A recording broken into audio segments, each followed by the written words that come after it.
நான் ஒரு பங்களாவில் வேலை செய்து கொண்டிருந்த போது என் கள்ளமில்லாத மகளையும் என்னுடன் அழைத்து செல்வேன். அங்குள்ளவர்கள் நல்ல உணவை உண்பதைக் கண்டு என் மகளும் அதை அடம்பிடித்து கேட்பாள். ஆனால் அந்த வீட்டு எஜமானி எங்களுக்கு பருப்பும் துவையலும் மட்டுமே கொடுப்பார். பன்னீர் அல்லது நல்ல காய்கறிகளை அந்த வீட்டு நாய்களுக்கு போட்டு விடுவார். ஒரு நாள் எஞ்சி இருக்கும் நல்ல உணவை என் மகளுக்கு தரும்படி நான் அந்த எஜமானியிடம் கேட்டேன். அதற்கு அவர் ஏளனமாக சிரித்துவிட்டு நாயின் கிண்ணத்தில் இருந்து ஒரு துண்டு பன்னீரை எடுத்து என்னிடம் கொடுத்தார். என் இதயம் நொறுங்கி போனது. நான் உடனே என் மகளை அழைத்து கொண்டு குடியிருப்புக்கு வந்து கடவுள் முன் அமர்ந்து கதறி அழுதேன். நான் என் மகளுக்கு பருப்பு துவையில் ஊட்டி உறங்க வைத்தேன். ஆனால் அன்று இரவு முழுவதும் என்னால் தூங்க முடியவில்லை. மறுநாள் வேலைக்காக நான் அந்த பங்களாவிற்கு சென்ற போது அங்கிருந்த காட்சியை கண்டு நான் அதிர்ந்து போனேன். அந்த பகுதி மக்கள் அனைவரும் அங்கே பெரும் கூட்டமாக கூடியிருந்தனர். ஏனெனில் நான் சமையலறை வேலைகளை முடித்துவிட்டு களைப்பில் ஒரு கட்டிலில் படுத்து கண்களை மூடினேன். அப்போது திடீரென்று வெறும் 4 மாதமே ஆன என் மகள் எழுந்து அழத் தொடங்கினாள். அவளுடைய அந்த அழுகை காரணமில்லாதது அல்ல. பசியின் காரணமாகவே அவள் அழுது கொண்டிருந்தாள். பால் டப்பா எங்கே இருந்தது? அது தீர்ந்து போயிருந்தது. காலையிலேயே இது குறித்து என் கணவரிடம் நினைவூட்டி இருந்தேன். ஆனால் அவர் அதை கண்டுகொள்ளவே இல்லை. இப்போது நிலைமை என்னவென்றால், நான் எவ்வளவு சமாதானப்படுத்தியும் அவள் அமைதியாகவில்லை. நான் அவளை மடியில் வைத்தும் தோளில் சுமந்து அறைக்குள் நடந்தும் பார்த்தேன். ஆனால் கடைசியில் அவள் ஒரு சிறு குழந்தை அல்லவா? பசியை தாங்கும் பொறுமை அவளுக்கு எப்படி இருக்கும்? இப்போது என் கெஞ்சலுக்கும் அவள் அமைதியாகவில்லை. அவளை சுமந்து சுமந்து இந்த நள்ளிரவு நேரத்தில் என் தோள்களும் கைகளும் வலிக்கத் தொடங்கின. அந்த அமைதியில் நான் அவளை அமைதிப்படுத்த நான் என்ன செய்ய வேண்டும் என்று யோசித்துக் கொண்டிருந்தேன்.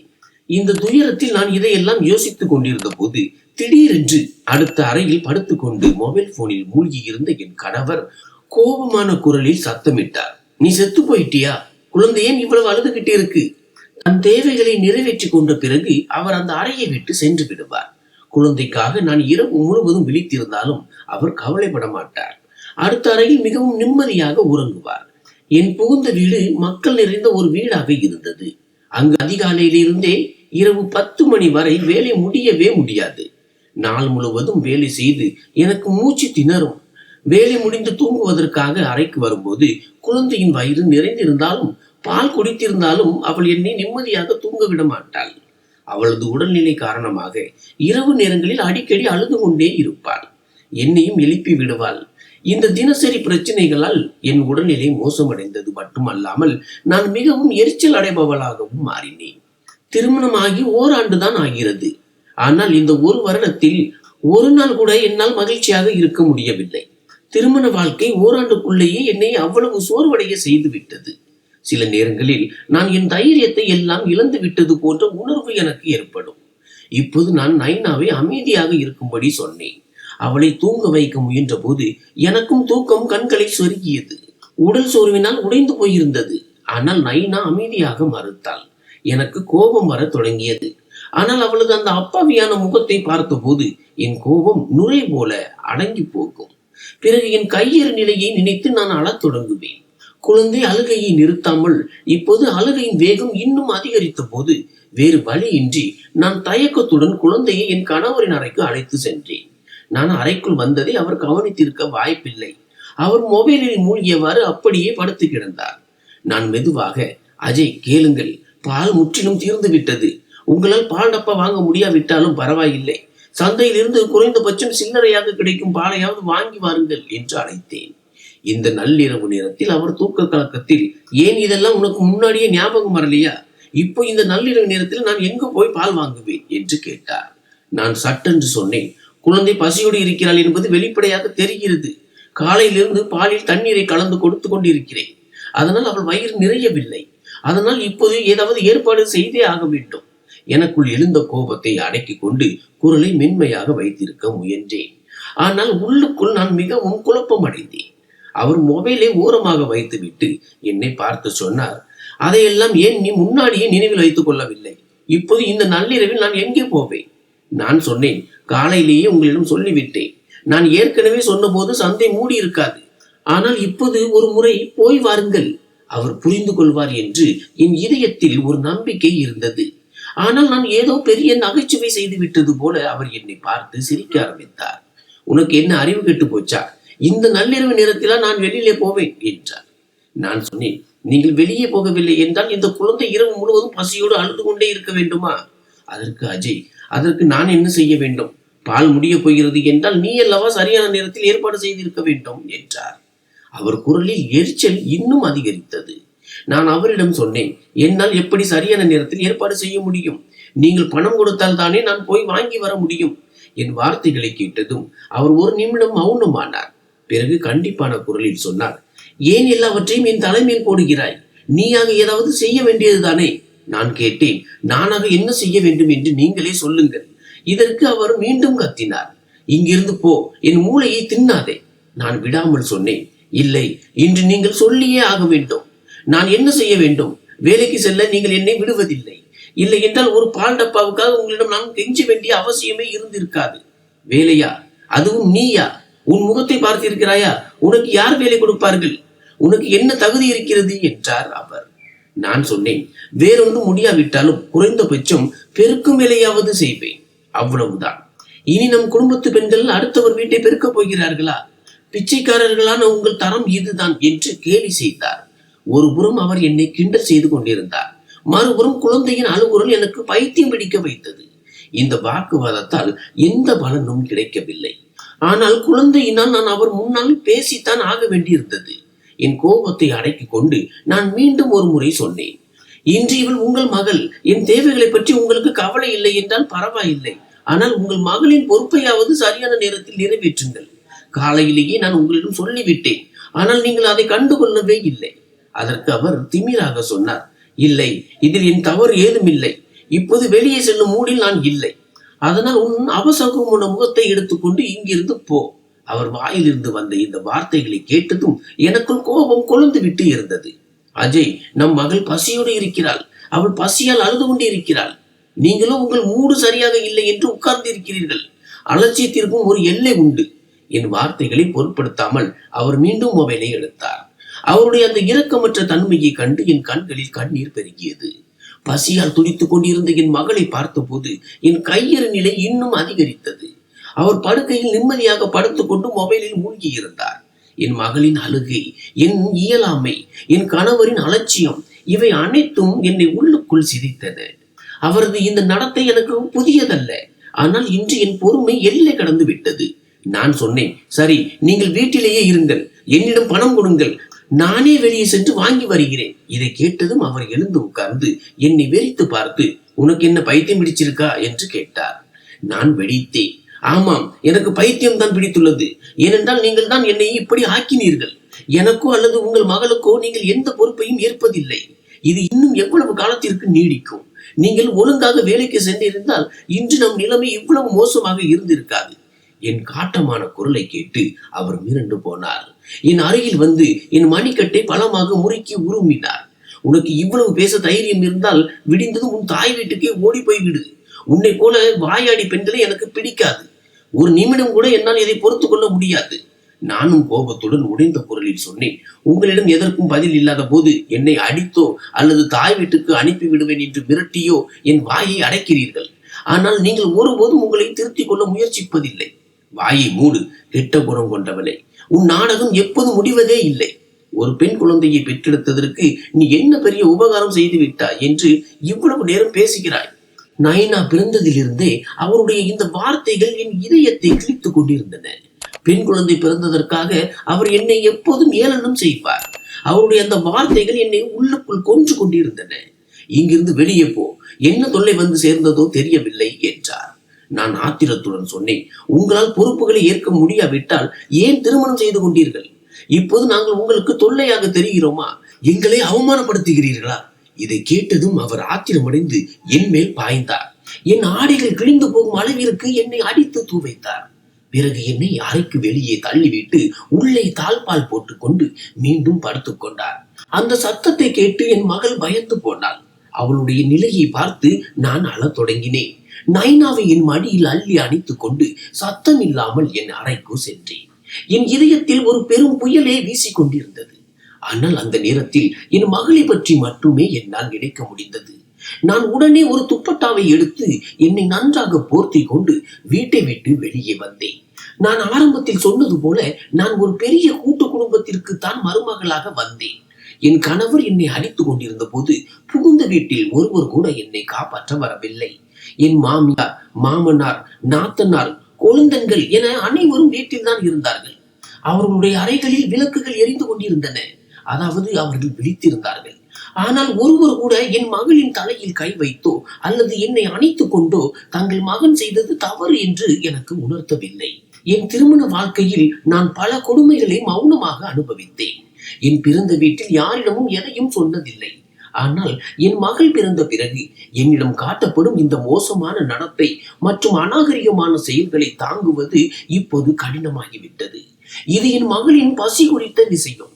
நான் பசியோடு இருக்கலாம், ஆனால் என் மகளை பசியோடு வைத்திருக்க என்னால் முடியாது. அது என்னால் இயலாத காரியம். நான் துப்பட்டாவை அணிந்து கொண்டு வெளியே வந்தேன். நான் என் அறையை விட்டு வெளியே வருவதை என் நாத்தனாரும் கொழுந்தனும் பார்த்தார்கள். ஆனால் அவர்கள் என்னை தடுக்கவே இல்லை. எப்படியும் இனி இவர்கள் என்னை தடுத்தாலும் நான் நிற்கப் போவதில்லை என்று முடிவெடுத்து விட்டேன். சுற்றிலும் இருள் பரவி இருந்தது. நான் தெருவுக்கு வந்தபோது கடைகள் இன்னும் திறந்திருந்தன. என் இதயத்தில் ஒரு வலி இருந்தது. நான் வேகமான அடிகளுடன் என் அம்மா வீட்டை நோக்கி நடக்க தொடங்கினேன். என் புகுந்த வீட்டிலிருந்து என் அம்மா வீடு வெறும் 10 நிமிட தொலைவில் தான் இருந்தது. நான் வீட்டிற்குள் நுழைந்ததும் என் அம்மா தன் நெஞ்சில் கை வைத்தபடி அதிர்ச்சியில் எழுந்து நின்றார். திருமணமான என் அண்ணனும் உடனே அறையை விட்டு வெளியே வந்தார். நமக்கு நெருக்கமானவர்களுக்கு இடையிலேயே நாம் வீழ்ந்து கிடப்பதாக உணரும் போது எவ்வளவு பாதுகாப்பற்றவளாகவும் தனிமையாகவும் உணர்வோம் என்பது அந்த நேரத்தில் என் இதயத்திற்கு மட்டுமே தெரிந்திருந்தது. அவர்கள் எல்லோரையும் சுற்றி பார்த்ததும் நான் உணர்ச்சி வசப்பட்டு அழத் தொடங்கினேன். அம்மா என் கண்களை பார்த்து, என்ன விஷயம்? இந்த நேரத்தில் எல்லாம் சரியாக இருக்கிறதா? நீ ஏன் அழுகிறாய்? அஜய் ஏதேனும் சொன்னானா என்று ஒரே மூச்சில் பல கேள்விகளை கேட்டார். என் அண்ணனும் ஒன்றும் பேசாமல் என்னையே உற்று பார்த்து கொண்டிருந்தார். அவர் முகத்தில் கோபம் அதிகரித்துக் கொண்டே இருந்தது. பிறகு என் மற்றொரு சகோதரர் பவன் சற்று ஆத்திரத்துடன் நடந்ததை முழுமையாக சொல்லேன். இந்த நள்ளிரவில் அஜய் உனக்கு என்ன செய்தார்? அழுது கொண்டே இந்த நேரத்தில் நீ வீட்டுக்கு வந்திருக்கிறாய். நீ ஏதாவது சொன்னால் தானே எங்களுக்கு தெரியும், அல்லது நாங்களே அங்கு நேரில் சென்று என்னவென்று கேட்கவா என்று கூறிவிட்டு திடீரென எழுந்து நின்றார். நான் அழுகை கலந்த கண்களுடன் அவரை பார்த்து தலையசைத்தேன். இப்போது அங்கு போக வேண்டிய அவசியம் இல்லை, அதனால் எந்த பயனும் இல்லை என்றேன். இதை கேட்டதும் என் சகோதரர்களின் முகத்தில் கவலை குடிகொண்டது. நான் மெதுவான குரலில், கொஞ்சம் பால் கிடைக்குமா? என் குழந்தை மிகவும் பசியோடு இருக்கிறாள் என்றேன். உடனே என் அண்ணி எழுந்து, இதற்கென்ன, பாலுக்கு என்ன குறை? இப்போதே சூடு செய்து கொண்டு வருகிறேன், கவலைப்படாதே என்றார். அண்ணியின் வார்த்தைகளை கேட்டதும் என் கண்ணீர் ஆறாக பெருகியது. அம்மா நைனாவை தன் மடியில் வாங்கி கொண்டார். வலியால் துடித்துக் கொண்டிருந்த என் உடலில் இருந்து துப்பட்டாவை நான் விலக்க தொடங்கிய போது கிழிந்திருந்த என் ஆடைகளை பார்த்து என் சகோதரர்கள் திகைத்து நின்றனர். அம்மா என் தலையை இரு கைகளாலும் தாங்கி கொண்டார். கிழிந்த என் ஆடைகளின் வழியாக தெரிந்த என் உடல் முழுவதும் அடிபட்ட தழும்புகளால் நீல நிறமாக மாறியிருந்தது. என் சகோதரர்கள் அந்த காட்சியை காண முடியாமல் கண்களை மூடிக்கொண்டனர். அறையில் இருந்த என் அண்ணி தனது ஆடைகளை கொடுத்து, நீ முதலில் உடைகளை மாற்றிக்கொள், நான் உனக்கு மஞ்சள் பூசி விடுகிறேன் என்றார். நான் பாலும் கொண்டு வந்து விட்டேன். நான் மௌனமாக உடைகளை வாங்கி கொண்டு குளியலறைக்கு சென்றேன். நான் வெளியே வந்தபோது என் அண்ணன், அண்ணி மற்றும் அம்மா அனைவரும் என்னை பேசாமல் பார்த்து கொண்டிருந்தனர். நானும் ஏதும் சொல்லாமல் அவர்கள் நடுவில் அமர்ந்தேன். இனி எதையும் சொல்ல தேவையில்லை. என் நிலைமையே என் மேல் நடந்த கொடுமைகளுக்கு சாட்சியாக இருந்தது. அம்மா நைனாவிற்கு பால் புகட்டினார். அவள் இப்போது நிம்மதியாக உறங்கிக் கொண்டிருந்தாள். ஆனால் உறக்கத்திலும் அவள் அவ்வப்போது பயத்தில் விக்கி விக்கி அழுதாள். சில நேரங்களில் பயத்தில் உடல் சிலிர்த்து அதிர்ந்து போவாள். அவ்வளவு சிறிய பெண் குழந்தை எங்கள் சண்டைகளுக்கு இடையே அவள் எவ்வளவு பாதிப்படைந்திருப்பாள். அந்த மன அழுத்தத்தின் தாக்கத்தால் அவள் மிகவும் சிரமப்பட்டு கொண்டிருந்தாள். அவளுக்கு ஒரு நிம்மதியான உறக்கம் கூட கிடைக்கவில்லை. அம்மா நைனாவை தனது படுக்கையில் தூங்க வைத்தார். என் அண்ணி என்னை கட்டாயப்படுத்தி இளம் சூடான மஞ்சள் பால் குடிக்க வைத்தார். பிறகு என் அண்ணன் என் தலையில் கை வைத்து விட்டு, இனி உன் பிரச்சனைகளை எல்லாம் காலையில் பேசி தீர்த்து கொள்ளலாம், இப்போது நீ நிம்மதியாக தூங்கு, உன் அண்ணன் இன்னும் உயிரோடு தான் இருக்கிறேன் என்று கூறிவிட்டு தனது அறைக்கு சென்றார். யாரோ ஒருவர் உன் மீது இவ்வளவு கொடுமைகளை செய்யும் போது நாங்கள் அதை பார்த்து கொண்டு சும்மா இருப்பதற்கு நீ ஒன்றும் ஆதரவற்றவள் இல்லை. உன் மீது இழைக்கப்பட்ட ஒவ்வொரு கொடுமைக்கும் அந்த ஆட்களிடம் நாங்கள் கணக்கு கேட்போம் என்று அவர் உறுதியாக சொன்னார். அண்ணன் அறைக்கு சென்ற பிறகு நானும் அம்மாவும் நைனாவும் மட்டுமே அந்த அறையில் இருந்தோம். அம்மா இரவு பகலாக கதறி அழத் தொடங்கினார். அவர் அப்படி அழுவதை பார்க்க முடியாமல் நான் எழுந்து அமர்ந்தேன். அம்மா, அழாதே, நீ ஏன் அழுகிறாய் என்றேன். நான் ஏன் அழக்கூடாது? கடைசியில் நீ எதைத்தான் விரும்புகிறாய்? எனக்கு இருந்த ஒரே மகளும் நிம்மதியாக இல்லையே. மற்றவர்களின் மகள்களை பார். உன் அண்ணிகள் இந்த வீட்டில் எவ்வளவு நிம்மதியாக சிரித்து விளையாடி சுதந்திரமாக உண்டு மகிழ்கிறார்கள். இந்த வீட்டின் எஜமானிகளாக அவர்கள் மாறிவிட்டார்கள். ஆனால் இந்த வீட்டின் மகளோ இந்த நள்ளிரவில் கிழிந்த ஆடைகளுடனும் நீளம் பூத்த உடலுடனும் வீட்டிற்குள் நுழைகிறாள். இதை பார்த்து என் இதயம் வெடிக்காமல் என்ன செய்யும்? உனக்கு இப்படி ஒரு விதி அமைந்து விட்டதே. அந்த மனிதர்கள் இவ்வளவு கொடூரமானவர்கள் என்று யாருக்கு தெரியும்? நீ அந்த வீட்டை விட்டு வெளியே வரும்போது உன் மாமனார் குடும்பத்தினர் எங்கே போனார்கள் என்று அம்மா வேதனையுடன் கேட்டார். யாரும் உன்னை தடுக்க கூட இல்லையா என்று அம்மா கேட்டார். நான் அம்மாவிடம் சொன்னேன், அனைவரும் அங்கேதான் இருந்தார்கள். நான் வெளியே வருவதையும் அவர்கள் பார்த்தார்கள். ஆனால் யாரும் என்னை தடுக்கவில்லை. இந்த கிறுக்கி போவது நல்லதுதான் என்று அவர்கள் நினைத்திருக்க வேண்டும். அம்மா சொன்னார், உன் கணவனுக்கு கூட உன் மீது கை வைக்க வெட்கமாக இல்லையா? அப்படி உங்களுக்கு என்னதான் சண்டை? இதை கேட்டதும் நான் உடனடியாக பார்வையை திருப்பிக் கொண்டேன். சண்டைக்கான உண்மையான காரணத்தை அவர்கள் முன் கொண்டு வர நான் விரும்பவில்லை. நான் அமைதியாக இருப்பதை கண்டு அம்மா எழுந்து உட்கார்ந்து, என்ன விஷயம்? நான் உன்னிடம் ஏதோ கேட்கிறேன் அல்லவா என்றார். நான், இல்லை, ஒன்றுமில்லை, சாதாரண அன்றாட வாழ்க்கையில் நடக்கும் சின்ன சின்ன விஷயங்கள் தான் என்றேன். சின்ன விஷயங்கள் என்றால் அதை சொல். கடைசியில் என்ன நடந்தது என்று எங்களுக்கு தெரியட்டும். இதில் உன்பக்கம் எந்த தவறும் இல்லை என்பதை நாங்கள் உறுதி செய்ய வேண்டும். ஒருவேளை உன்பக்கம் தவறு இருந்தால் அது நல்லதல்ல, நினைவிருக்கட்டும் என்றார். அம்மாவின் வாயிலிருந்து இதை கேட்டதும் நான் சோகமான கண்களுடன் அவரை பார்த்தேன். புகுந்த வீட்டை பற்றி அம்மாவிடம் எதையும் முழுமையாக சொல்லாதது எனக்கு எப்போதும் பழக்கமாக இருந்தது. நைனா பிறந்த பிறகு என் பொறுமையின் எல்லை முற்றிலும் கடந்த பிறகும் கூட நான் பல விஷயங்களை மறைத்தே வந்தேன். ஏனென்றால் என் சகோதரர்கள் மிகவும் உணர்ச்சி வசப்படக்கூடியவர்கள் என்றும் என் அம்மா ஒரு இதய நோயாளி என்றும் எனக்கு தெரியும். எனவே அனைத்தையும் நானே மௌனமாக சகித்து கொண்டேன். என் அம்மா எதையோ தேடும் கண்களுடன் என்னை பார்த்து கொண்டிருந்தார். நான் தலையணையில் தலை சாய்த்து என் உடலில் இருந்த வழியில் இருந்து கவனத்தை திசை திருப்ப மீண்டும் மீண்டும் முயன்று கொண்டிருந்தேன். என் அம்மா உடனடியாக எழுந்து என் அருகில் வந்து என் தலையில் கை வைத்து சொன்னார், என்ன யோசித்துக் கொண்டிருக்கிறாய்? உன் மனதில் என்ன இருக்கிறதோ அதை ஏன் என்னிடம் சொல்லக்கூடாது? தாயும் மாமியாரும் ஒருவருக்கு ஒருவர் சமமானவர்கள். எனவே உன் இதயத்தின் பாரத்தை என்னிடம் இறக்கி வைத்து விடுவது உனக்கு நல்லது. அம்மாவின் இந்த வார்த்தைகளை கேட்டதும் என் கண்கள் கலங்கின. நான் எழுந்து அமர்ந்தேன். அம்மா, அஜயின் வேலையை பற்றி உனக்கு தெரியுமா? அவர் உருப்படியாக எந்த வேலையும் செய்வதில்லை. 2-3 மாதங்கள் வேலைக்கு போவார். பிறகு திடீரென்று வேலையை விட்டுவிட்டு வீட்டில் வந்து உட்கார்ந்து விடுவார். ஆரம்பத்தில் நாங்கள் கூட்டு குடும்பமாக இருந்த போது அவர் வேலையை விட்டு அமர்ந்திருந்தாலும் வயிற்று பசியை தீர்க்க 2 வேளை உணவாவது எங்களுக்கு கிடைத்தது. ஆனால் இதே விஷயம் 2-3 மாதங்களுக்கு ஒரு முறை தொடர ஆரம்பித்த போது என் கணவரின் அண்ணன் மனைவி சண்டையிட தொடங்கினர். அவர் சொன்னார், என் கணவரின் வருமானத்தில் மட்டுமே வீடு ஓடுகிறது. மின்சார கட்டணம், எரிவாயு கட்டணம் மற்றும் அனைத்து வீட்டு செலவுகளும் அவர் பாக்கெட்டில் இருந்து தான் போகிறது. ஆனால் மூத்தவர் எதுவுமே செய்வதில்லை. எங்களுக்கும் குழந்தைகள் இருக்கிறார்கள். நாங்கள் யாருடைய வீட்டையும் நடத்தும் ஒப்பந்தத்தை எடுத்துக்கொள்ளவில்லை. இந்த விஷயத்தில் என் மாமனார் மௌனமாக இருந்தார். என் அண்ணி சொல்வதில் நியாயம் இருந்ததால் அவர் எப்படி பேச முடியும்? இன்றைய காலகட்டத்தில் பணவீக்கத்தையும் கணக்கில் கொண்டால் யார் யாருடைய பாரத்தை சுமப்பார்கள்? அது மட்டுமல்ல, அஜய் ஒன்றும் ஊனமுற்றவர் இல்லை. அவர் நல்ல பலமானவர் தான். ஆனால் கை கால்களை அசைக்காமல் நாள் முழுவதும் கட்டிலேயே படுத்து கிடந்தால் இப்படிப்பட்ட நிலையில் அவர் யாருக்குத்தான் பிடிக்கும்? அவரது சொந்த பெற்றோர்களே அவர் மீது வருத்தத்தில் இருக்கிறார்கள். என் மாமியார் பல முறை என்னிடம், உனக்கு திருமணமாகி வந்ததிலிருந்து அஜய்க்கு வேலையில் ஆர்வமே இல்லை, நீ ஏன் அவரிடம் இதை புரிய வைக்க கூடாது என்று வாக்குவாதம் செய்திருக்கிறார். நான் அவருக்கு சொல்லி சொல்லி சோர்ந்து போய்விட்டேன். இப்போது நிலைமை என்னவென்றால், நான் சிறிதளவு பேசினாலும் அவர் உடனடியாக என் மீது கை வைக்கிறார். தன் கோபத்தை எல்லாம் என்னிடம் காட்டுகிறார். அவர் என்னை இந்த பிரச்சனைக்காக அடிக்கிறார் என்று பல முறை நான் என் மாமியாரிடமும் சொல்லிவிட்டேன். ஆனாலும் அவர் எனக்கு புத்தி சொல்வதை நிறுத்துவதில்லை. என் மாமனாரிடமிருந்து பலவிதமான பேச்சுக்களை நான் கேட்க வேண்டியிருந்தது. என் அண்ணியோ என்னை ஒரு மாதிரியாக பார்ப்பார். நான் சமையலறைக்கு செல்லும் போதெல்லாம் அவர் உடனடியாக வந்து என் தலைமாட்டில் வந்து நின்று கொண்டு என்னை எதையும் தொடவிட மாட்டார். அண்ணி, பொருட்களை பார்த்து பயன்படுத்துங்கள், விலைவாசி அதிகமாக இருக்கிறது. நேற்றுதான் உங்கள் குழந்தன் மளிகை பொருட்கள் அனைத்தையும் வாங்கி வந்தார், அதனால் ஒவ்வொன்றையும் முறையாக பயன்படுத்துங்கள் என்று முகத்தில் அடித்தார் போல சொல்வார். பிறகு சமையலறையின் முழு அதிகாரத்தையும் அவர் தன் கையில் எடுத்துக்கொண்டார். சமையலறையில் என்னை எந்த வேலையும் செய்ய அவர் அனுமதிப்பதில்லை. மாவு முதல் ரொட்டி வரை அனைத்தையும் அவர் தன் கட்டுப்பாட்டுக்குள் கொண்டு வந்தார். இப்போது என் இருப்பு ஒரு பிச்சைக்காரியை விட கேவலமாக இருப்பதை நான் உணர்ந்தேன். நான் இவ்வளவு அவமானப்படுத்தப்பட்டாலும் எப்படியோ அங்கேயே வாழ்ந்து அனைத்தையும் மௌனமாக சகித்துக் கொண்டேன். ஆனால் அம்மா, நைனா பிறந்ததிலிருந்து அவளது பசியை என்னால் தாங்கிக் கொள்ள முடியவில்லை. நான் வேண்டுமானால் பசியோடு இருக்கலாம், ஆனால் கள்ளம் இல்லாத ஒரு குழந்தை பசியால் விம்மி அழுவதை பார்க்கும் போது என்னால் பொறுத்து கொள்ள முடியவில்லை.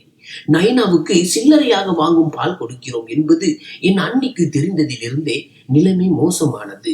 ஏனெனில் டப்பா பால் ஒரு முறை அல்லது இருமுறை மட்டுமே வந்தது. அதற்கு பிறகு அஜய் பால் டப்பா வாங்கி வரவே இல்லை. அதனால் நான் வீட்டிற்கு வரும் அந்த சாதாரண பாலில் தண்ணீரை கலந்து நைனாவுக்கு கொடுத்து வந்தேன். ஆனால் நான் அதிலிருந்து பால் எடுக்கிறேன் என்று என் அன்னிக்கு தெரிந்தவுடன் அவர் பாலை பிரிட்ஜில் வைத்து பூட்டிவிட்டார். நான் கேட்டாலும் அவர் எனக்கு பால் தரமாட்டார். தன் கணவன் முன்னிலையிலேயே ஒரு தாய் தன் மகளின் உணவிற்காக தன் அண்ணியிடம் பிச்சை கேட்பது எவ்வளவு கொடுமையானது என்று கற்பனை செய்து பார். என் வார்த்தைகளை கேட்டதும் அம்மாவின் கண்கள் கலங்கின. இதையெல்லாம் மீண்டும் சொல்லும் போது என் இதயமே நொறுங்குவது போல இருந்தது. இதை பற்றி நான் என் மாமியாரிடம் புகார் செய்திருந்தால் அவர் என்னுடன் சண்டையிட தொடங்கி இருப்பார். உன் அண்ணி செய்வதில் என்ன தவறு? அவளுடைய கணவர் கொடுக்கும் பணத்தில் தான் டீ போடுவதற்கான பால் வாங்கப்படுகிறது. அவளுடைய குழந்தைகள் ஆளுக்கு ஒரு கிளாஸ் குடிக்கிறார்கள். உன் குழந்தைக்கு பால் வேண்டுமென்றால் உன் கணவரிடம் சொல்லி ஏற்பாடு செய்ய சொல்.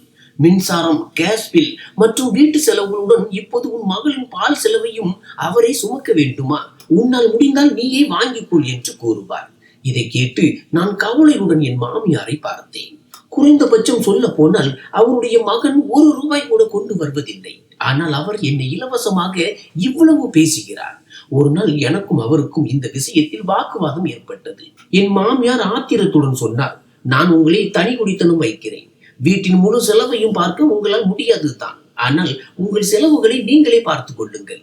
உங்கள் பாரத்தை எப்படி சுமப்பது என்று உங்கள் கணவரிடம் சொல்லுங்கள். அன்று நான் நிறைய அழுதேன். எங்களை பிரிக்க வேண்டாம் என்று அவர்களிடம் கெஞ்சினேன். கணவனின் நிலைமை உங்கள் கண் முன்னாலேயே இருக்கிறது. அவர் எதுவும் சம்பாதிப்பதில்லை. இப்படிப்பட்ட சூழ்நிலையில் நான் என்ன செய்வேன் என்று கேட்டேன். அதற்கு என் மாமியார் என்னை திட்டி, அதெல்லாம் எங்களுக்கு எப்படி தெரியும்? நீ என்ன செய்ய வேண்டும் அல்லது செய்யக்கூடாது என்பது எங்களுடைய கவலை இல்லை. நீ நரகத்திற்கு போ, ஆனால் எங்களை விட்டுவிடு என்று சொன்னார். எனக்கு ஒதுக்கப்பட்ட சமையலறை எவ்வளவு சிறியது என்றால் அதில் நிற்பதற்கு கூட இடம் இருக்காது. சீதனமாக வந்த பாத்திரங்களை எடுத்து வந்து சமையலறையில் வைத்தேன். ஆனால் அந்த பாத்திரங்கள் காலியாக இருந்தால் என்ன பயன்? அவற்றில் ஊறுகாயை தான் போட்டு வைக்க முடிந்தது. சமைப்பதற்கு என் கணவர் எதையும் வாங்கி வரமாட்டார். பருப்பு அல்லது காய்கறி வாங்கி வரும்படி கேட்டால் அவர் சண்டையிட தொடங்குவார். இந்த தினசரி சண்டைகளால் சோர்வடைந்து நான் மௌனமாகி விடுவேன். ஆனால் அவர் எல்லை மீறிக்கொண்டே இருந்தார். அவர் வீட்டையும் என்னையும் கவனிக்கும் பொறுப்புகளில் இருந்து நீண்ட காலத்திற்கு முன்பே தன்னை விடுவித்துக் கொண்டார். ஆனால் குழந்தையின் பாலில் கூட அவர் கை வைக்க தொடங்கிய போதுதான் அவர் எதற்கும் தகுதியற்றவர் என்பதை நான் உணர்ந்தேன். யாரிடம் போய் நான் என் தலையெழுத்தை நொந்து கொள்வது? ஒவ்வொரு நாளையும் கடக்க அந்த பால் டப்பாவில் இருந்து எவ்வளவு சிரமப்பட்டு பாலை எடுத்தேன் என்பது எனக்குத்தான் தெரியும். நைனா ஒருபோதும் தன் வயிறு நிறைய பால் குடித்ததே இல்லை. அந்த சிறுமி அடிக்கடி பசியோடு தான் இருப்பாள். நான் கொஞ்சம் பாலில் அதிக தண்ணீரை கலந்து ஏதோ ஒரு விதத்தில் அவளுக்கு புகட்டி வந்தேன். அப்படி கொடுத்த பாலாலோ என்னவோ அவளுக்கு அடிக்கடி வயிறு சரியில்லாமல் போகும். அவள் நோய்வாய்ப்படும் போது மருந்து வாங்க கூட அஜய் பணம் தர மாட்டார். இப்போது பால் முடிவதற்கு ஒரு நாளைக்கு முன்பே அவரிடம் பால் டப்பா வாங்க வேண்டும் என்று சொன்னேன். ஆனால் அவர் என் பேச்சை கேட்கவே இல்லை. பிரிட்ஜில் தாராளமாக பால் இருந்தது. நான் என் அண்ணியிடம் கேட்டேன். ஆனால் அவர் தர மறுத்து விட்டார். அவர் வருத்தமடைந்து அஜயிடம் பால் வாங்கி தரும்படி சொன்னார். ஆனால் அஜய் அசையவே இல்லை. இது வாக்குவாதத்தில் முடிந்து கடைசியில் சண்டையாக மாறியது. அம்மா, இது எப்படி நீடிக்கும்? இது ஒரு நாள் விஷயம் அல்ல. என் முன்னே முழு வாழ்க்கையும் இருக்கிறது. நான் இப்படியே எல்லோர் முன்னிலையிலும் சில நேரங்களில் எனக்காகவும் சில நேரங்களில் என் மகளுக்காகவும் பிச்சை கேட்டுக்கொண்டே இருக்க வேண்டுமா? இனி என்னால் இதை தாங்க முடியாது. இதை கேட்டதும் அம்மா ஒரு பெருமூச்சு விட்டு அமைதியாக எழுந்து தன் படுக்கைக்கு சென்று அமர்ந்தார். பிறகு மிகவும் சோகமான குரலில் பெண் குழந்தைகளின் பிறப்பை பற்றி பேசினார். இதற்காகத்தான் மக்கள் பயப்படுகிறார்கள். பெண் குழந்தைகளின் விதியில் பெரும்பாலும் அத்தகைய துயரங்களே எழுதப்பட்டிருக்கின்றன. அவற்றை பார்க்கவோ தாங்கவோ யாருக்கும் தைரியம் இல்லை, இதயமும் இல்லை. தனது பொறுப்புகளை புரிந்து கொள்ளாத ஒருவன் திருமணமாகி குழந்தைகளை பெற்ற பிறகும் கூட ஒருவன் மாறவில்லை என்றால் வேறு எந்த சூழ்நிலை அவனுக்கு பொறுப்புகளை புரிய வைக்கும்? இவ்வளவு பொறுப்பற்ற ஒரு மனிதனுக்கு குழந்தைகளே பிறந்திருக்க கூடாது. ஒவ்வொரு நாளும் அழுது கொண்டிருப்பதை விட விவாகரத்து பெறுவதே மேல். அம்மாவின் வாயில் இருந்து இதை கேட்டு நான் அதிர்ந்து போனேன். இந்த ஒரு வருட திருமண வாழ்க்கையில் பல முறை எனக்கும் இந்த எண்ணம் வந்ததுண்டு. ஆனால் அப்போதெல்லாம் நான் பயப்படுவேன். ஆனால் இப்போது விவாகரத்து என்ற வார்த்தை என்னை பயமுறுத்தவில்லை. மாறாக அவருடன் வாழ்வதுதான் அதிக பயத்தையும் வலியையும் தந்தது. அம்மா என்னை பார்த்து கேட்டார், உனக்கு என்னதான் வேண்டும்? அம்மாவின் கேள்வியை கேட்டதும் நான் கண்களை மூடிக்கொண்டு சொன்னேன், அம்மா, எனக்கு என்ன வேண்டும் என்று தெரியவில்லை. ஆனால் அவர் ஒருபோதும் மாறப்போவதில்லை என்பது மட்டும் எனக்கு தெரியும். நான் அவருக்கு பொறுப்புகளை உணர்த்த முயலும் போதெல்லாம் எங்களுக்குள் சண்டை வெடிக்கிறது. இப்போது விவாகரத்து தான் இறுதி தீர்வாக எனக்கு தோன்றுகிறது. நான் இனி அங்கு செல்ல மாட்டேன். இதுவே என் கடைசி முடிவு. அம்மா சொன்னார், காதை திறந்து கேட்டுக்கொள். இன்று உன்னை இவ்வளவு கொடூரமாக அடித்திருக்கிறான். நாளை உனக்கு ஏதாவது ஆகிவிட்டால் கடவுள் அதற்கு இடம் கொடுக்க கூடாது. உன் உயிருக்கே ஆபத்து ஏற்படும் வகையில் அவன் ஏதேனும் செய்து விட்டால் பிறகு நாங்கள் என்ன செய்வோம் என்று கேட்ட அம்மா என்னை யோசிக்க சொல்லிவிட்டு அவரும் படுத்துக் கொண்டார். காலையில் என் சகோதரர்கள் இரவில் நடந்த விவரத்தை பற்றி மீண்டும் என்னிடம் கேட்டார்கள். நான் சொல்வதற்கு பதிலாக அம்மாவே அவர்களிடம் அனைத்தையும் கூறினார். உடனே என் 4 சகோதரர்களும் எழுந்து அறையை விட்டு வெளியே சென்றனர். அவர்கள் என் கணவரை அழைத்து உடனடியாக வீட்டிற்கு வரும்படி சொன்னார்கள்.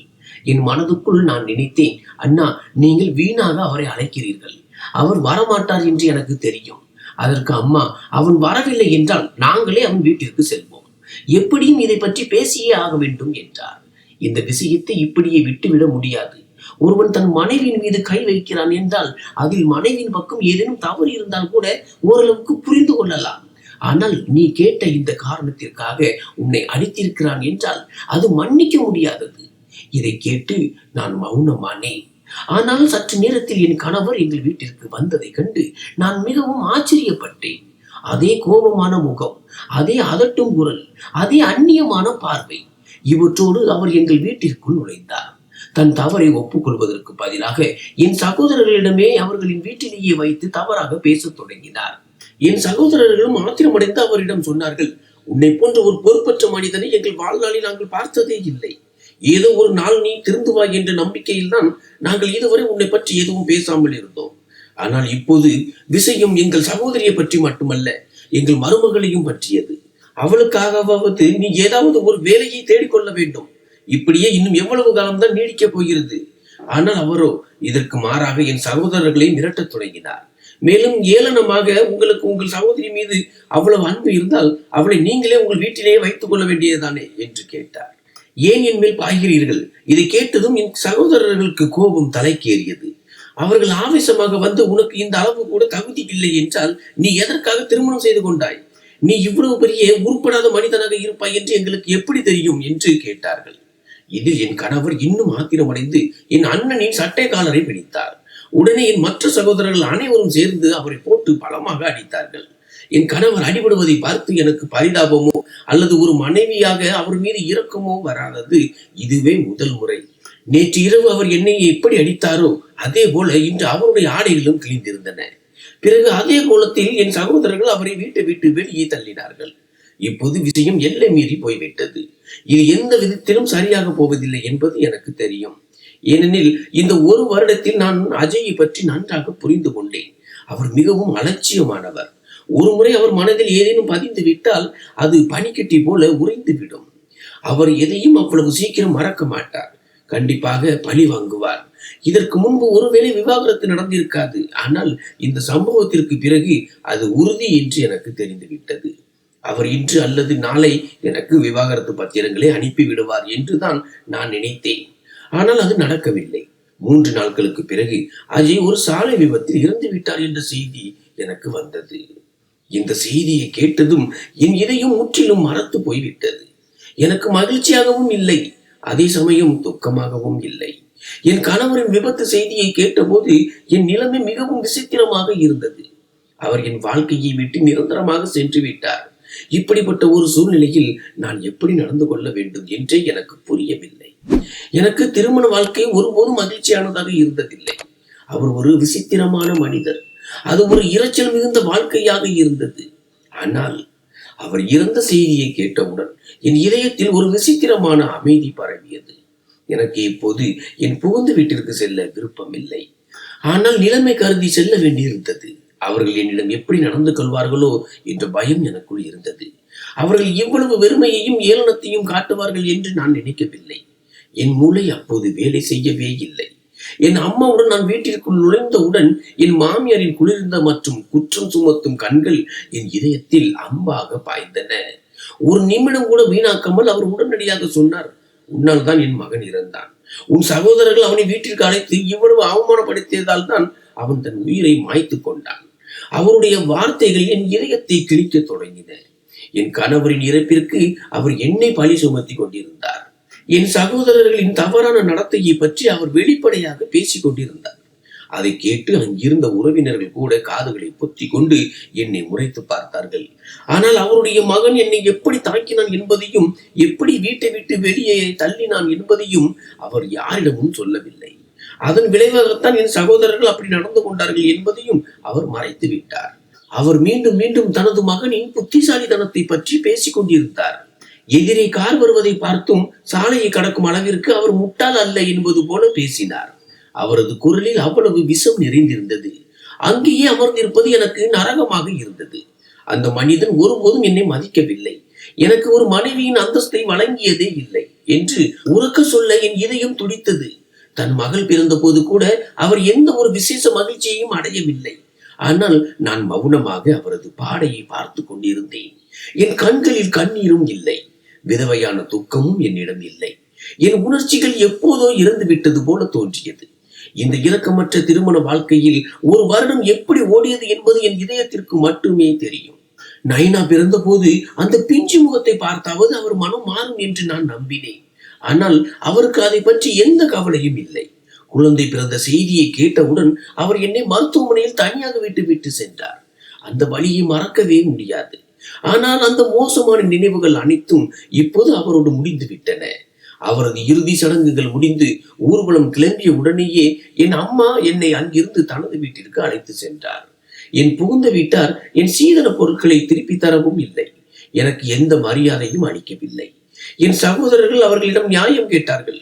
ஆனால் அவர்கள் மனதிலும் வேறொரு எண்ணம் இருந்தது. என் சகோதரர்கள் நான் என் மகள் நைனாவை அவர்களிடம் ஒப்படைக்க வேண்டும் என்று விரும்பினார்கள். அவளை உன்னுடன் வைத்திருந்து என்ன செய்ய போகிறாய்? அந்த மனிதனின் அடையாளத்தை ஏன் உன் கழுத்தில் சுமந்து திரிகிறாய் என்று அவர்கள் கேட்கும் போது நான் மிகுந்த மனவேதனை அடைவேன். நான் துயரத்தில் இருந்தபோது அவர்கள் என்னிடம் வேறு விஷயங்களை சொல்ல தொடங்கினார்கள். நீ அங்கு இருந்தாய், ஆனால் உன் மாமியார் ஒவ்வொரு நொடிக்கும் கணக்கு கேட்டார். நாங்கள் ஏன் அவளுடைய செலவுகளை சுமக்க வேண்டும்? இந்த குழந்தையின் சொந்த குடும்பத்தினர் இப்போது இவள் உயிருடன் இருப்பதை உணர வேண்டும். நீ உடனடியாக நைனாவை அவர்களிடம் ஒப்படைக்க வேண்டும் என்று என் சகோதரர்கள் சொன்னதை கேட்டு என் இதயம் சுக்கு நூறாக உடைத்தது. நைனாவை பிரிந்து செல்வதை என்னால் நினைத்து கூட பார்க்க முடியவில்லை. இப்போது என் வாழ்க்கையில் அவள்தான் ஒரே ஆதரவு. ஒரு தாயாவது என்பது எளிதல்ல. என் மகளுக்காக நான் மற்ற எவரும் சகித்துக் கொள்ள முடியாத பல கொடுமைகளை தாங்கிக் கொண்டேன். என் கணவரின் அலட்சியம், என் புகுந்த வீட்டாரின் வெறுப்பு என அனைத்தையும், ஒரு விதவை என்ற அந்த வழி கூட நைனாவின் பாசத்திற்கு முன்னால் புதைந்து போனது. இப்போது என் சகோதரர்கள் அந்த மழலையை என்னிடமிருந்து பிரிப்பதை பற்றி பேசிய போது என் காலடியில் இருந்து தரை நழுவுவது போல தோன்றியது. என்னால் நைனாவை விட்டு விட முடியாது. என் முடிவை என் சகோதரர்களிடம் நான் தெளிவாக கூறிய போது, சரி, அப்படியானால் எங்கள் இருவரின் செலவுகளையும் எங்களால் ஏற்க முடியாது என்று அவர்கள் கூறிவிட்டார்கள். அவர்கள் அவளை ஒரு சுமை என்று அழைத்தார்கள். அவளது தந்தையே அவளை ஒரு முறை கூட தூக்கி அன்பு காட்டியதில்லை.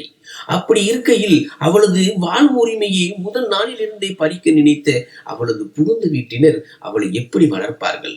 ஆனால் என் சகோதரர்களின் வார்த்தைகள் மெல்ல மெல்ல என் உயிரையே அரித்துக் கொண்டிருந்தன. நான் அனைத்தையும் மௌனமாக சகித்துக் கொண்டேன். என் இதயத்தில் ஒரு விசித்திரமான போர் நடந்து கொண்டிருந்தது. என் புகுந்த வீட்டினர் ஏற்கனவே என்னை தள்ளி வைத்து விட்டார்கள். இப்போது என் சகோதரர்களின் நடத்தையை பார்க்கும்போது அவர்களும் என்னை கைவிடும் காலம் நெருங்கிவிட்டதை உணர்ந்தேன். ஏனெனில் என் சகோதரர்கள் முன்பு போல என்னிடம் பேசுவதில்லை. அவர்களது நடத்தை மிகவும் முரட்டுத்தனமாக இருந்தது. உடன் பிறந்தவர்கள் இருந்தும் நான் முற்றிலும் தனிமைப்படுத்தப்பட்டேன். இப்போது முன்பை போல் அவர்கள் எனக்கு பணம் தருவதில்லை. நைனாவின் தேவைகளுக்கும் அவர்கள் செலவு செய்வதில்லை. ஒரு முறை என் அம்மா எனக்காக பரிந்து பேசி என் சகோதரர்களை சமாதானப்படுத்த முயன்றார். ஆனால் அவர்கள் அம்மாவை அதட்டி வாயை அடக்கிவிட்டார்கள். அதற்கு பிறகு அம்மா எதையும் சொல்லவில்லை. ஒருவேளை எனக்காக தன் மகன்களுடான உறவை அவர் கெடுத்துக் கொள்ள விரும்பவில்லையோ என்னவோ. நாங்கள் குடியிருக்கும் அந்த பகுதியை வாடகைக்கு விட என் சகோதரர்கள் நினைத்தார்கள். அம்மாவை தங்களுடன் அழைத்து செல்வதை பற்றி அவர்கள் பேசத் தொடங்கினார்கள். ஆனால் அப்படி சென்றால் நான் யாருடன் தங்குவேன்? 4 சகோதரர்களில் ஒருவர் கூட எதையும் சொல்லவில்லை. நானும் அம்மாவும் மௌனமான கண்களுடன் ஒருவரை ஒருவர் பார்த்து கொண்டோம்.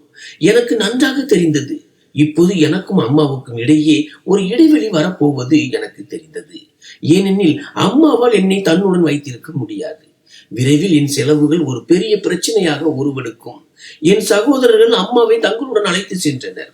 நாங்கள் இருந்த அந்த பகுதி முழுவதையும் வாடகைக்கு விட்டனர்.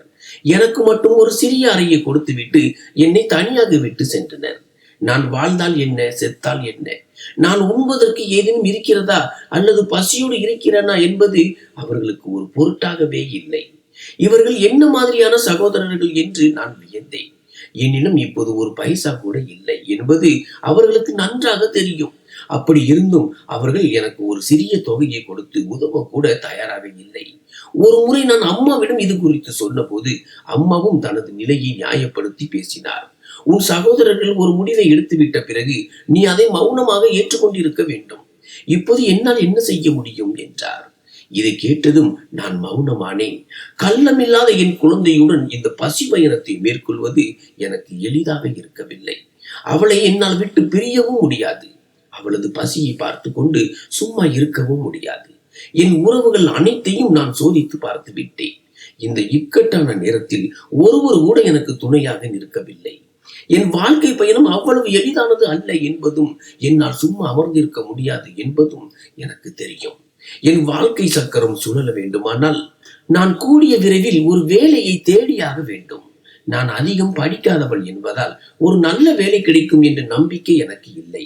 ஆனால் இப்போது என் குழந்தையின் விஷயம் என்பதால் எந்த வேலை என்றாலும் செய்ய நான் தயாராக இருந்தேன். என் சகோதரர்களின் கைகளையே எதிர்பார்த்து கொண்டிருக்கவும் அவர்கள் கொடுத்தால் தான் உண்ண முடியும் என்ற நிலையில் இருக்கவும் எனக்கு விருப்பமில்லை. அதனால் நான் வேலை தேடி வெளியே சென்றேன்.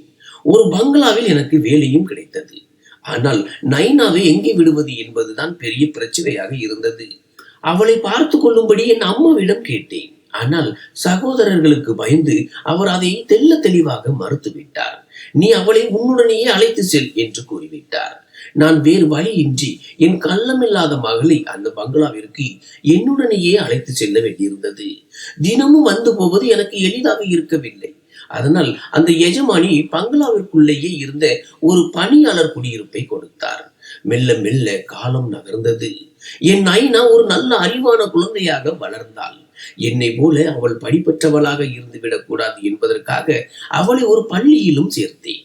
எனக்கு கிடைத்த முழு சம்பளமும் நைனாவின் பள்ளி செலவிற்கும் பயண செலவிற்குமே சரியாக இருந்தது.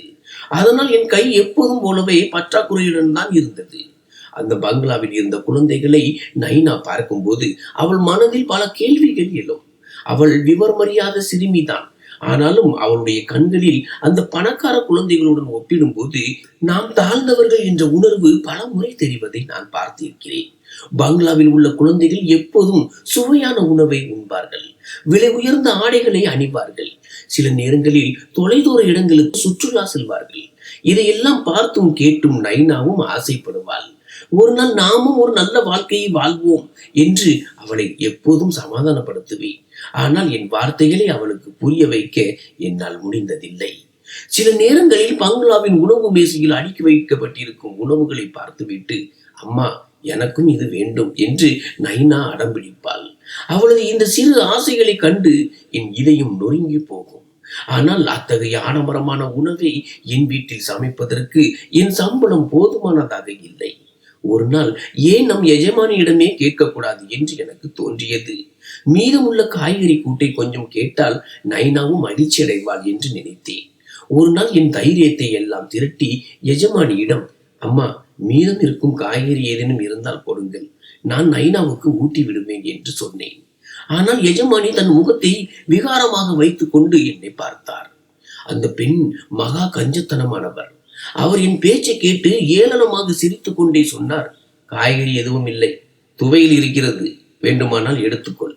இதை கேட்டதும் என் மனமே இடிந்து போனது. ஒரு நாள் எஜமானியின் நாய்கள் பன்னீர் காய்கறி உண்பதை நைனா பார்த்தாள். அதை பார்த்ததும் அவள் அழத் தொடங்கி என்னிடம் சொன்னால், அம்மா, என்னை விட இந்த நாய்களே மேலானவை, அவற்றால் தங்களுக்கு பிடித்த காய்கறிகளை உண்ண முடிகிறது. அவளுடைய வார்த்தைகளை கேட்டதும் என் இதயம் நொறுங்கியது. ஒரு நாள் நாம் ஒரு மிகச் சிறந்த வாழ்க்கையை வாழ்வோம் என்று ஒவ்வொரு முறையும் அவளை தேற்றுவேன். ஆனால் அன்று என்னால் அவளை சமாதானப்படுத்த முடியவில்லை. பிறகு ஒரு நாள் எஜமானியின் வீட்டில் ஒரு பெரிய விருந்து நடந்தது. விதவிதமான உணவுகள் சமைக்கப்பட்டன. நைனா தனது பணியாளர் குடியிருப்பின் ஜன்னல் வழியாக பேராசையுடன் எல்லாவற்றையும் பார்த்து கொண்டிருந்தாள். அவள் ஜன்னலை விட்டு ஒரு நிமிடம் கூட நகரவில்லை. நான் அவளை தேற்றினேன். கவலைப்படாதே, இன்று நிறைய உணவுகள் மிஞ்சும், நான் கண்டிப்பாக உனக்கு ஏதேனும் கொண்டு வருவேன். இதை கேட்டதும் அவள் மிகுந்த மகிழ்ச்சி அடைந்தாள். அவளுடைய கண்களில் நம்பிக்கையின் ஒளி பிறந்தது. நான் பங்களாவில் இருந்து எப்போது வருவேன் என்று அவளோடு காத்திருக்க தொடங்கினாள். அதே நாளில் விருந்து முடிந்ததும் நான் எஜமானியிடம் கைகூப்பி, அம்மா, இன்று நைனா மிகவும் அடம் பிடிக்கிறார், ஒருவேளை சிறிதளவு நல்ல உணவு மிஞ்சி இருந்தால் கொடுங்கள் என்று என் கையேறு நிலையில் அவரிடம் வேண்டினேன். அவர் ஏளனமாக சிரித்துவிட்டு நாயின் கிண்ணத்தில் இருந்த ஒரு இனிப்பு துண்டை எடுத்து என்னிடம் நீட்டினார். என் உடல் முழுவதும் நடுங்கியது. என் கைகள் நடுங்க தொடங்கின. நான் உடனடியாக அந்த இனிப்பு துண்டை மீண்டும் நாயின் கிண்ணத்திலேயே போட்டுவிட்டு அங்கிருந்து வெளியேறினேன். என் கால்கள் கனத்தன. அம்மா இன்று நமக்காக ஏதேனும் நல்ல உணவு கொண்டு வருவார் என்ற நம்பிக்கையுடன் பணியாளர் குடியிருப்பில் 2 கண்கள் விழித்திருந்தன. ஆனால் என் வெற்று கைகளை பார்த்து நான் அழுது கொண்டே இருந்தேன். நைனாவிடம் நான் என்ன பதில் சொல்வேன் என்பதுதான் மிகப்பெரிய கவலையாக இருந்தது. வலியால் என் இதயம் வெடித்துவிடும் போல இருந்தது. திடீரென்று நைனா தொலைவில் இருந்தே என் வெற்று கைகளை பார்த்து விட்டாள். நான் குடியிருப்புக்குள் நுழைய தொடங்கிய போது அவள் என்னிடம் எந்த கேள்வியும் கேட்கவில்லை. நான் அவளுக்கு பருப்பு துவையலை ஊட்டி தூங்க வைத்தேன். பிறகு நான் இறைவனின் முன் அமர்ந்து நீண்ட நேரம் அழுது கொண்டிருந்தேன். என் கண்களில் இருந்து கண்ணீர் வழிந்தோடியது. என் இதயத்தின் ஆழத்தில் இருந்து நான் பிரார்த்தனை செய்தேன். இறைவா, என் மகளின் ஆசைகள் அனைத்தையும் நிறைவேற்றும் அளவுக்கு என்னை தகுதி உள்ளவளாக மாற்று. அவளுக்கு பிடித்த உணவை நான் வழங்கும் அளவுக்கு என் சூழ்நிலைகளை மாற்றிவிடும். இதுவே என் வேண்டுகோள். அன்று இரவு என்னால் ஒரு நிமிடம் கூட தூங்க முடியவில்லை. என் இதயம் துக்கத்தாலும் ஆத்திரத்தாலும் நிறைந்திருந்தது. ஆனால் இயலாமையுடன் அடுத்த நாள் நான் வேலைக்காக பங்களாவிற்கு சென்ற போது என் மேல் ஒரு பேர் இடி விழுந்தது போல இருந்தது. பங்களாவிற்குள் அந்த பகுதி மக்கள் பெருங்கூட்டமாக கூடியிருந்தார்கள். இவ்வளவு பேர் கூடியிருப்பதற்கும் அனைவரும் அதிர்ச்சியில் காதுகளை பொத்திக் கொள்வதற்கும் என்ன காரணம் என்று எனக்கு புரியவில்லை. நான் கூட்டத்தை விலக்கி கொண்டு சிரமப்பட்டு முன்னே சென்றேன். அங்கே நான் கண்ட காட்சி என் காலடியிலிருந்து தரையை நழுவச் செய்தது. எஜமானியின் 2 குழந்தைகளும் நாய்களைப் போல கத்திக் கொண்டும் ஊளையிட்டுக் கொண்டும் இருந்தார்கள். அவர்கள் வீட்டை விட்டு ஓடிவிடக் கூடாது என்பதற்காக சங்கிலிகளால் கட்டப்பட்டிருந்தார்கள். எஜமானி தன் 2 கைகளையும் தரையில் வைத்தபடி அவர்கள் அருகில் அமர்ந்து கதறி அழுது கொண்டிருந்தார். இதை பார்த்ததும் என் இதயம் அச்சத்தால் நடுங்கியது. அருகில் நின்ற ஒரு பெண்ணிடம் இதெல்லாம் எப்படி நடந்தது என்று கேட்டேன். அதற்கு அவர், எந்த நாய்களுக்கு எஜமானி உணவளித்து வந்தாரோ அதே நாய்கள் அவர் குழந்தைகளை கடித்து விட்டன. அந்த நாய்கள் கடித்ததால் ஒருவித வைரஸ் குழந்தைகளின் உடலில் பரவிவிட்டது. அதனால் அவர்கள் அப்படியே நாய்களைப் போலவே நடந்து கொள்கிறார்கள் என்றார். நான் ஆச்சரியத்துடன், ஆனால் அந்த நாய்கள் நன்றாகத்தானே இருந்தன, அவற்றுக்கு வெறி பிடிக்கவில்லையே என்று கேட்டேன். அதற்கு அந்த பெண் சொன்னார், அந்த நாய்களுக்கு வெறி பிடித்திருந்தது. இப்போது மருத்துவர் அவற்றை சோதித்து பார்த்துவிட்டு அந்த நாய்களுக்கு இறுதி நிலையில் இருந்த ரேபிஸ் கிருமிகள் இருந்ததாக கூறினார். நாய்கள் தாக்கிய போது குழந்தைகள் அங்கே விளையாடி கொண்டிருந்தன. அவை குழந்தைகளை கடித்து குதறிவிட்டன. அதனால்தான் குழந்தைகள் இந்த நிலைக்கு தள்ளப்பட்டுள்ளனர். குழந்தைகளின் நிலையை பார்த்து என் மனம் துயரத்தில் ஆழ்ந்தது. அப்போது எஜமானியின் கண்கள் என் மேல் விழுந்தன. அவர் உடனடியாக எழுந்து வந்து என் காலடியில் விழுந்தார். கைகளை கூப்பியபடி என்னிடம் மன்னிப்பு கேட்டு சொன்னார், இது கடவுளின் நீதி. அவர் படைத்த ஒரு சக மனிதனை நான் மிகவும் துன்புறுத்தினேன். அதனால் தான் இன்று நான் இந்த நிலைக்கு வந்துள்ளேன். என்னை மன்னித்து விடு. ஒருவேளை இதனால் என் குழந்தைகளின் துயரம் குறையலாம். உன் சாபத்தை திரும்ப பெற்றுக்கொள் என்றார். அவர் கூப்பி இருந்த கைகளை என் கைகளில் ஏந்தி, நான் உங்களை ஒருபோதும் சபிக்கவில்லை அம்மா என்றேன். ஆனால் அவர் என்னை அணைத்துக் கொண்டு நீண்ட நேரம் அழுது கொண்டே இருந்தார். சில நாட்களுக்கு பிறகு அவருடைய 2 குழந்தைகளும் இறந்து விட்டனர். அந்த விபத்திற்கு பிறகு எஜமானி முற்றிலும் மாறி போனார். நான் அந்த பங்களாவை விட்டு வெளியேறி வேறு எங்காவது வேலைக்கு செல்ல நினைத்தேன். ஆனால் அவர் என்னை விடவில்லை. அவர் நைனாவை தனது மகளாகவே ஏற்றுக்கொண்டு ஒரு சொந்த குழந்தையை போலவே வளர்க்க தொடங்கினார். இந்த சம்பவம் நடந்து இன்று பல ஆண்டுகள் கடந்து விட்டன. எஜமானியின் உதவியுடன் நைனா தனது மருத்துவ படிப்பை முடித்துவிட்டு இப்போது ஒரு மருத்துவராக போகிறாள். என் மகளின் எதிர்காலம் நான் கனவில் கூட நினைத்து பார்க்காத அளவிற்கு பிரகாசமாக மாறியுள்ளது. இதற்கு முதற் காரணம் அந்த எஜமானி தான். இருப்பினும் கடவுள் அவருடைய 2 குழந்தைகளையும் அவரிடமிருந்து பறித்து கொண்டாரே என்ற வருத்தம் எனக்கு இன்னும் இருக்கிறது.